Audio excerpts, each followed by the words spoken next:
우리는 사도행전 말씀을 통해 오늘 교회와 성도들에게 주시는 하나님의 음성에 귀를 기울이고 있습니다. 사도행전 19장은 사도 바울의 제3차 선교 여행을 보도하고 있습니다. 사도 바울의 3차 선교 여행의 중심지는 바로 아시아의 주도였던 에베소였습니다. 바로 이 에베소에서 몇몇의 사람들을 만나서 물었습니다. 너희가 믿을 때에 성령을 받았느냐? 그때 그들이 이처럼 답을 합니다. 우리는 요한의 세례만 받았을 뿐 성령의 세례를 받지 못했습니다. 성령이 있음도 들어본 적이 없습니다. 그때 사도 바울은 세례 요한이 회개의 세례를 베풀면서 내 뒤에 오신 이를 믿으라 선포했던 그분이 예수 그리스도시라고 전했습니다. 자, 바울의 전하는 복음을 듣고 이들이 예수 그리스도 이름으로 세례를 받습니다. 세례를 받을 때 하늘에서 성령이 임하기 시작했습니다. 그때 그들이 방언을 하고 예언을 합니다. 자, 이 놀라운 성령의 사건이 있은 후에 바울은 변함없이 회당에 나가서 주의 도를 전했습니다. 그러나 회당의 유대인들은 바울의 전하는 복음을 듣지 않습니다. 심지어 비방을 하였습니다. 오늘 성경은 말씀하기를 그 이유가 그들의 마음이 굳어서였다고 말씀하고 있습니다. 자, 결국 바울은 회당을 떠나 두란노 서원으로 자리를 옮겨 그곳에서 말씀을 강론하기 시작합니다. 이 두란노 서원에서 바울의 강론은 무려 2년 동안이나 지속되었습니다. 2년 동안 날마다 계속되었습니다. 여러분, 2년간 날마다 말씀을 공부하면 어떻게 될까요? 하루도 빠짐없이 2년 동안 말씀을 바울과 함께 공부하면 그는 어떤 사람이 되겠습니까? 그는 분명 세상과는 구별된 사람이 될 것입니다. 자, 그들은 바울의 강론에 빠지지 않았습니다. 바울도 에베소를 떠나기 전까지 두란노 서원에서 날마다 말씀을 강론했습니다. 이 강론하다라는 이 성경의 헬라어 단어인 디알레고마이는 영어로 reasoning을 의미합니다. 논리적으로 설명하다. 이성을 사용해 말씀을 가르치고 공부했던 것입니다. 자, 흔히 성령 체험과 이 말씀 중심의 신앙은 서로 정반대라고 생각하는 분들이 있습니다. 그러나 사실은 그렇지 않습니다. 성령과 말씀은 뗄래야 뗄 수 없는 관계입니다. 왜 그렇습니까? 성령을 체험하면 말씀을 읽고 싶고 듣고 싶고 공부하고 싶어지는 것입니다. 그런데 성령을 받고 성경을 읽으면 성경의 이야기가 그들의 이야기인 동시에 오늘 나의 이야기로 들리는 것입니다. 여러분, 그래서 이 출애굽의 이야기는 내가 믿는 하나님의 전능하신 사랑의 이야기이며 광야를 건넌 이스라엘 백성들의 불순종의 이야기는 오늘 나의 불순종의 이야기가 되는 것입니다. 성경이 곧 나의 이야기가 됩니다. 성경을 통해 내가 하나님의 뜻을 발견합니다. 그러므로 성경은 꿀보다 더 달고 성경을 공부하는 것은 아주 흥미로운 시간이 되는 것입니다. 자, 나아가 성령을 체험하면 기록된 말씀인 성경뿐만 아니라 강단에서 선포되는 말씀 또한 주의 말씀으로 들립니다. 자, 여러분, 성령을 체험하면 가르침과 권면이 주의 말씀으로 들리는 것입니다. 자, 지금 바울이 하나님 말씀을 전하고 있습니다. 그러나 성경은 무엇이라고 말씀하고 있습니까? 우리 함께 읽겠습니다. 유대인이나 헬라인이나 다 주의 말씀을 듣더라. 바울의 말을 듣더라가 아닙니다. 주의 말씀을 듣고 있는 것입니다. 지금도 제가 여러분에게 설교하고 있습니다마는 여러분은 지금 저의 말을 듣는 것이 아니라 주의 말씀을 듣고 있는 중입니다. 사람의 입으로 전해지고 있지만 여러분의 마음에선 주의 말씀으로 들리고 있는 것입니다. 사람의 음성을 통해서 하나님의 음성을 듣는 것입니다. 유창하게 전하든 어눌하게 전하든 어떤 모습으로 전하든 주의 음성으로 듣고 있는 것입니다. 셋째로, 성령과 말씀이 뗄래야 뗄 수 없는 관계인 것은 성경의 저자가 바로 성령이시기 때문입니다. 오늘 그러므로 이 성경의 말씀에 귀 기울이면, 성경의 말씀을 믿음으로 취하면 성경에 담긴 성령의 역사가 오늘 내 삶 속에 재현됩니다. 성경의 말씀에는 성령의 역사가 기록되어 있습니다. 그래서 믿음으로 그 말씀을 취하면 성령의 능력이 오늘 나에게 나타나는 것입니다. 가장 큰 능력은 중생하는 능력입니다. 굳은 마음, 못된 마음 버리고 마음이 깨어지면서 예수님께 돌아와 구주를 믿는 것입니다. 하나님의 말씀은 사람을 변화시킵니다. 여러분, 사람이 얼마나 변화되기 어려운지요. 그런 하나님의 말씀은 사람을 변화시킵니다. 근본적으로 변화시킵니다. 완전히 변화시킵니다. 방탕한 삶을 살아갔던 사람이 하나님 말씀으로 변화받아 새로운 삶을 살아갑니다. 성 어거스틴은 17세 나이에 사생아를 낳을 정도로 방탕한 삶을 살아갔습니다. 그런 그였으나 그가 로마서 13장 13절과 14절 말씀을 들을 때 그가 변화를 받습니다. 그는 교회사에 길이 남을 성자가 되었습니다. 마틴 루터는 영적인 깊은 고뇌 가운데 방황하고 있었습니다. 그런 그가 로마서 1장 17절 말씀을 읽고 변화를 받습니다. 그가 나아가 종교 개혁을 일으킵니다. 세계의 역사를 변화시킵니다. 여러분, 기적 중에 기적은 사람이 변화되는 것입니다. 가장 큰 이적은 죄인이 회개하여 주께로 돌아오는 사건입니다.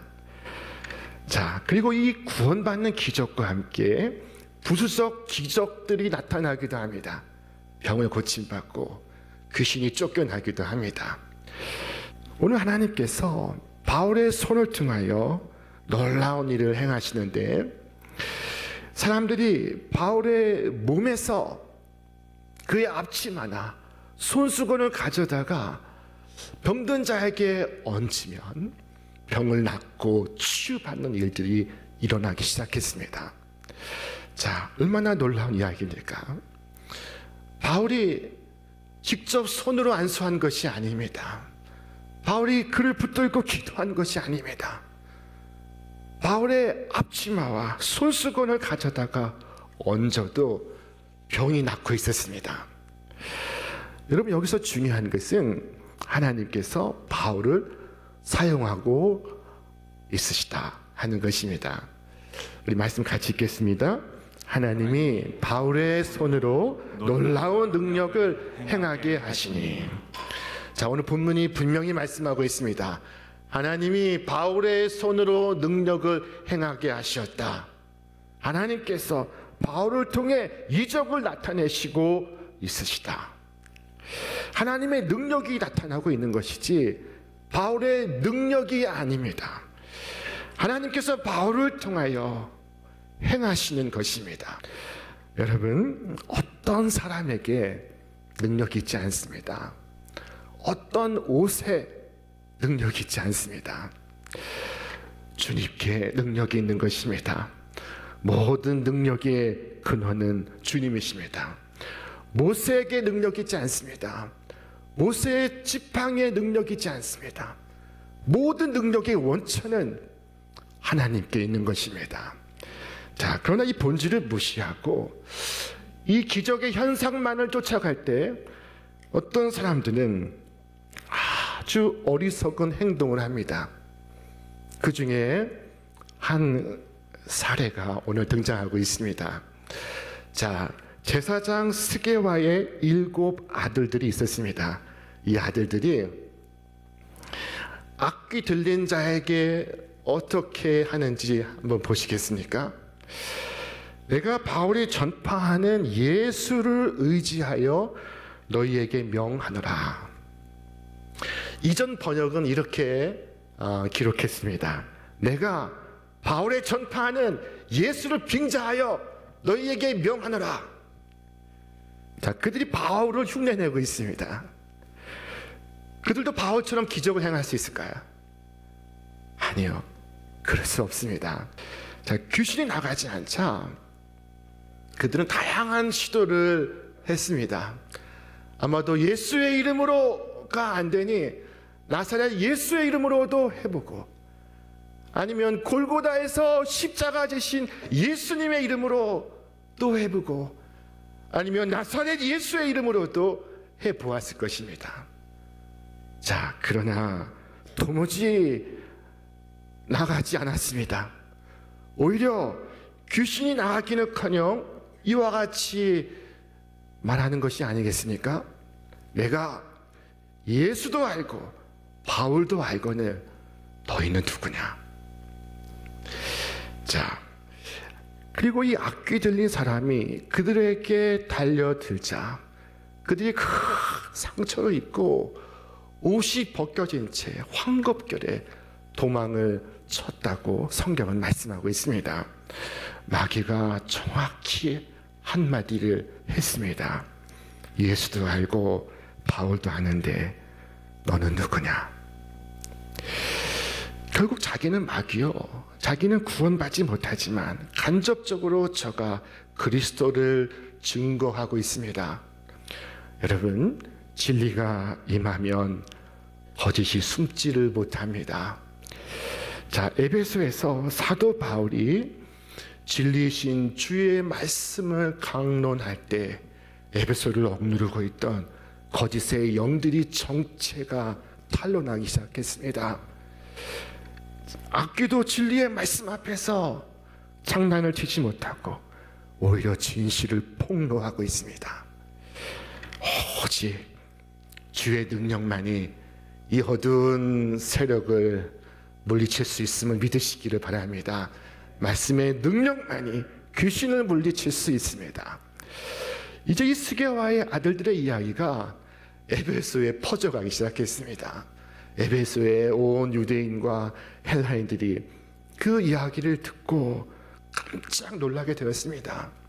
우리가 지금까지 경험한 마술은 시원치 않았는데 이것은 진짜로구나, 정말이로구나. 자, 에베소는 무당이 많기로 유명했습니다.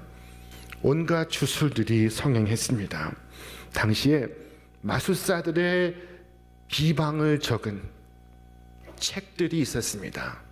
그곳에 부적과 주문과 주술에 관한 것이 기록되어 있습니다. 지금은 책을 만들려고 하면은 인쇄기로 무한 찍어낼 수 있습니다. 그러나 그 시대는 일일이 손으로 쓰고 그림으로 그려야 했습니다. 그러므로 책 한 권이 얼마나 비쌌겠습니까? 일반 평민은 책 한 권 갖고 있지를 못했습니다. 자, 그런데 이 일이 있은 후에 에베소 사람들이 이런 책들을 모아다가 불태우는데 그 책들을 헤아려 보니 은 5만이나 되었더라. 성경이 말씀하고 있습니다. 이로보건대 점과 사주, 팔자, 온갖 주술에 관한 비즈니스가 에베소에 성행하였다는 것을 미루어 짐작할 수 있습니다. 자, 그러나 보십시오. 이들이 이 많은 값의 책을 불태워 버렸다는 것이 무엇을 의미하고 있습니까? 마술하던 사람들에게 마술하는 책은 그들의 인생을 지도하는 책입니다. 그들은 그 책에 의존하여 살아가고 있습니다. 그런데 그들이 그 책을 불살라 버렸습니다. 이것이 무엇을 의미하는 것입니까? 자, 그들은 자신들의 생명과도 같은 책을 불태워 버렸습니다. 그것은 믿음의 결단을 내리는 것을 의미합니다. 다시는 이전의 옛 생활과 옛 습관으로 돌아가지 않으리라. 자, 만약 그들이 책을 불태우지 않고 팔았다면 하나님으로부터 큰 화가 임했을 것입니다. 그러나 그들은 책을 불살라 버립니다. 하나님은 이처럼 주를 따르기 위하여 자기를 부인하는 자들을 축복하시고 그리고 그들에게 보상을 주시는데 기가 막힌 보상으로 저들을 되갚아 주십니다. 자, 책들을 불태워 버린 그들은 다른 거룩한 책을 받게 되었습니다. 그게 성경의 에베소서인 것입니다. 자, 그들은 그리스도를 위하여 책을 불태우고 그리스도로부터 다른 책을 선물로 받았습니다. 자, 바울이 기록한 에베소서 1장 1절은 이렇게 시작됩니다. 우리 함께 읽겠습니다. 하나님의 뜻으로 말미암아 그리스도 예수의 사도된 바울은 에베소에 있는 성도들과 그리스도 예수 안에 있는 신실한 자들에게 편지하노니 하나님 우리 아버지와 주 예수 그리스도로부터 은혜와 평강이 너희에게 있을지어다. 하나님 우리 아버지와 주 예수 그리스도로부터 은혜와 평강이 너희에게 있을지어다. 여러분, 얼마나 놀라운 말씀입니까? 당시 에베소에는 은혜와 평강이 없었습니다. 그들에겐 마술과 주술만이 있었을 뿐입니다. 자, 오늘날에도 얼마나 많은 미신과 잡신과 이단들이 있습니까? 거리를 한번 걸어가 보십시오. TV를 한번 켜 보십시오. 요즘 같은 불황기에는 점집이 성업을 이루고 있습니다. 점을 치는 자들이 TV에 등장하고 있습니다. 자, 그들은 사람들의 불안을 먹고 커나가고 있습니다. 어리석은 사람들은 이사를 하려 해도 먼저 점을 쳐봐야 됩니다. 그들은 결혼을 하려고 해도 먼저 점을 쳐보아야 합니다. 점 없이는 꼼짝을 할 수 없습니다. 그들은 불안과 두려움의 포로입니다. 그런데 에베소서 1장 1절은 이렇게 시작됩니다. 하나님 우리 아버지와 주 예수 그리스도로부터 은혜와 평강이 너희에게 있을지어다. 자, 여러분, 성도는 어떤 경우에도 굿이나 부적이나 손금이나 타로나 사주팔자 같은 귀신의 역사에 미혹되어서는 안 됩니다. 여러분, 친구들이 간다고 나도 한번 재미로 가볼까? 여러분, 결단코 생각하지 않기를 바랍니다. 오직 주의 말씀만이 진리입니다. 주의 말씀을 추상적으로 생각하지 마십시오. 주께서 무엇을 말씀하셨습니까? 살리는 것은 영이니 육은 무익하니라. 내가 너희에게 이른 말은 영이요 생명이니라. 여러분, 주의 말씀은 거룩한 영으로 기록한 생명의 책입니다. 자, 말씀을 통해 사람이 생명을 얻습니다. 사람이 거듭납니다. 변화됩니다. 슬픔이 변하여 기쁨이 되고 소망이 되고 죽음 앞에서도 하나님을 찬송할 수 있게 됩니다. 원수를 이기고 어떤 사람이라도 사랑하고 용서할 수 있게 됩니다. 이렇게 바울이 두란노 서원에서 2년 동안 말씀을 강론하니 에베소는 물론이거니와 아시아 전역에 믿는 자들이 퍼져가기 시작했습니다.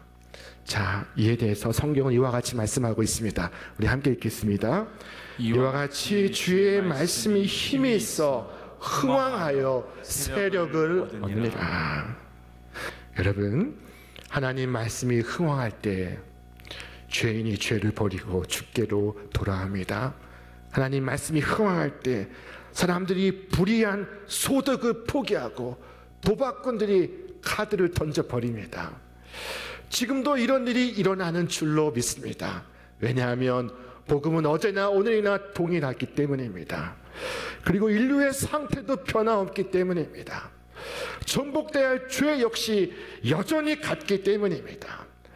자, 우리가 믿음으로 말씀을 취할 때 성령께서 역사하심으로 귀신이 쫓겨나고 문제가 해결되고 하나님의 기적과 축복이 임하고 영혼이 잘됨 같이 범사에 잘되고 강건하게 되는 줄로 믿습니다.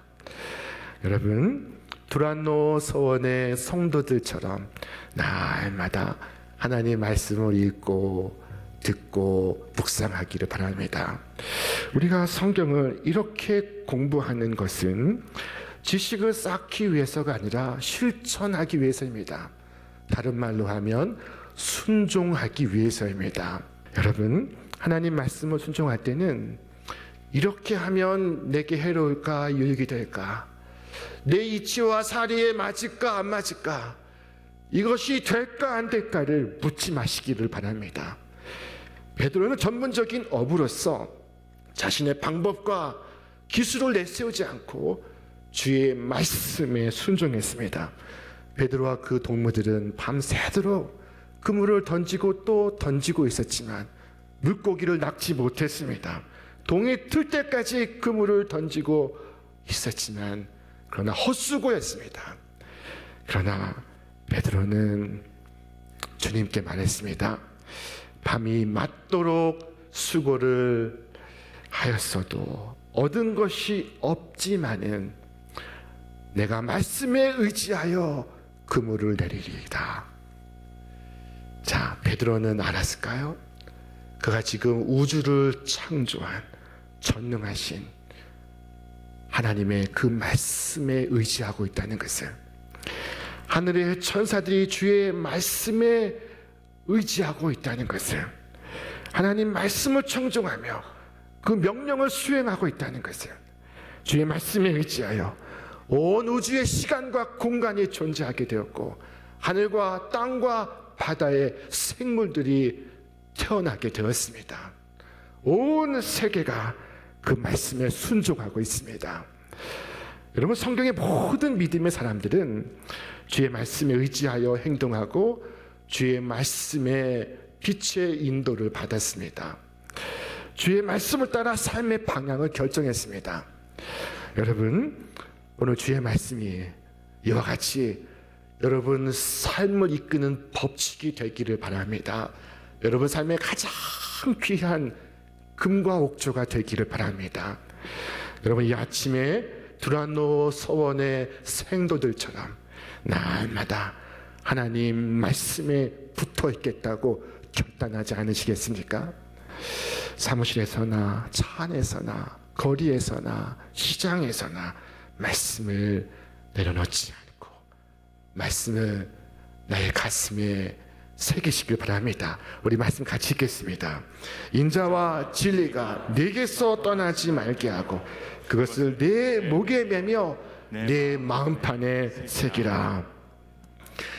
오늘 하나님께서 우리 주 예수 그리스도로 인하여 여러분이 꼭 붙들고 있는 그 말씀 위에 은혜와 축복과 간증과 은혜를 더 풍성하게 더해 주시기를 주님의 이름으로 축원합니다. 축원합니다.